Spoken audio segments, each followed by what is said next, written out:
আওয়ামী লীগকে পুনঃপ্রতিষ্ঠা নিয়ে আমার বক্তব্যের ভুল ব্যাখ্যা দেওয়া হয়েছে। এটি মির্জা ফখরুল ইসলাম আলমগীর এই কথা বলছেন। কি ঘটনা, কি বিষয়ে? তিনি আজকে ফেনীর ফুলগাজীর শ্রীপুরে ইস্কান্দার মজুমদার বাড়ির প্রাঙ্গণে আয়োজিত অনুষ্ঠানে প্রধান অতিথির বক্তব্য দিচ্ছেন। সেখানে তিনি বন্যায় ক্ষতিগ্রস্ত শিক্ষার্থী এবং জনসাধারণের মধ্যে শিক্ষা উপকরণ ও ঢেউটি বিতরণ করেন। তিনি বলছেন যে রাজনীতি কে করবেন আর কে করবেন না এটা ঠিক করবে বাংলার জনগণ। আওয়ামী লীগকে পুনঃপ্রতিষ্ঠা করার বিষয়ে আমার বক্তব্যের ভুল ব্যাখ্যা দেওয়া হয়েছে। একটি রাজনৈতিক দলের নেতা হিসেবে আমি বা বিএনপি অন্য কোনো রাজনৈতিক দলকে নিষিদ্ধ করতে বলতে পারি না, তা নির্ধারণ করবে এই দেশের জনগণ। দর্শক, বোঝা যাচ্ছে যে কি বলতে চাচ্ছেন। এই কথার অর্থটা হলো যে এটা বিএনপি দলগতভাবে তারা কেন বলবে, এটা জনগণ ঠিক করবে। একটা দল আর একটা দলকে কিভাবে নিষিদ্ধ করে, যেই সমালোচনাটা ছিল আওয়ামী লীগের বিরুদ্ধে, তারা প্রশাসনিক আদেশ দিয়ে জামাত শিবিরকে নিষিদ্ধ করেছে। এমনকি তারা যদি ক্ষমতায় থাকতো আর কিছুদিন পরে হয়তো বিএনপিকেও নিষিদ্ধ করতো, এবং তারা বলছিল যে জামাতের সহযোগী বিএনপিরও নিষিদ্ধ হওয়া উচিত। এমন কথাও কিন্তু ওই 14 দলীয় জোটের ভেতরে কিন্তু উচ্চারিত হয়েছিল। তো তারা পার্ট বাই পার্ট হয়তো সেটা করতো আর কি। এমনিতেই তো বহু নেতাকে তারা লম্বা মেয়াদে সাজা দিয়ে নির্বাচন অযোগ্য করে তুলছিল, আস্তে আস্তে সবাইকেই সাজা দিত।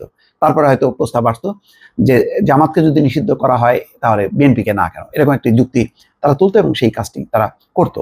তো যে ওই কাজটা বিশ্বব্যাপী নিন্দিত হয়েছে, রাজনৈতিক দলগুলো কেউ সাপোর্ট করেনি। সে কারণে বলছে যে আমরা তো এখন নির্বাচিত কোনো সরকার না, আমরা এই অবস্থায় আর একটা দলকে বলি কি করে যে নিষিদ্ধ করো। হ্যাঁ, গণহত্যার অভিযোগে যারা যারা যুক্ত প্রত্যেকটা বিচার হবে, কিন্তু একটা দলকে নিষিদ্ধ করার ব্যাপারে এটা একটা বড় প্রশ্ন, নীতিগত প্রশ্ন।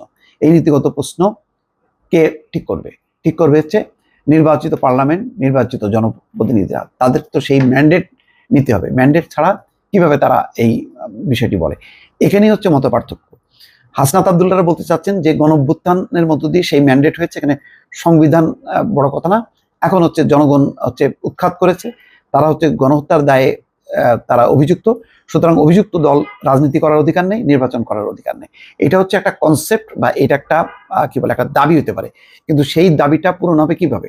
সেই দাবিটা পূরণ হবে ভোটের মাধ্যমে। কারণ জনগণ তো, অধিকাংশ জনগণ সেটা মনে করে কিনা, এবং এক ধরনের গণভোট নেওয়া, সেই গণভোটটা নিতে গেলে সাধারণ নির্বাচন, সামনে সাধারণ নির্বাচন, সেই নির্বাচনে যদি সেই দাবিটা উত্থাপিত হয়, যেমন বৈষম্য বিরোধী আন্দোলন, তারা যদি কোনো রাজনৈতিক দল সংগঠিত করে বা তাদের পক্ষে কোনো রাজনৈতিক দল এই দাবিটা সামনে নিয়ে আসে, বিএনপিও যদি এই দাবিটা সামনে নিয়ে আসে, তাহলে জনগণ ঠিক করবে যে এই দাবিটা যদি যৌক্তিক হয়, সঠিক হয়, তাহলে জনগণ সেই দলকে ভোট দেবে সেই দাবি বাস্তবায়নের জন্য। মির্জা ফখরুল ইসলাম আলমগীর সম্ভবত সেই জিনিসটার উপর গুরুত্ব দিচ্ছে যে এখন মৌলিক কোনো বিষয়ের সিদ্ধান্ত নেওয়া যাবে না, যা সিদ্ধান্ত নেওয়ার সেটা হচ্ছে নির্বাচিত পার্লামেন্ট।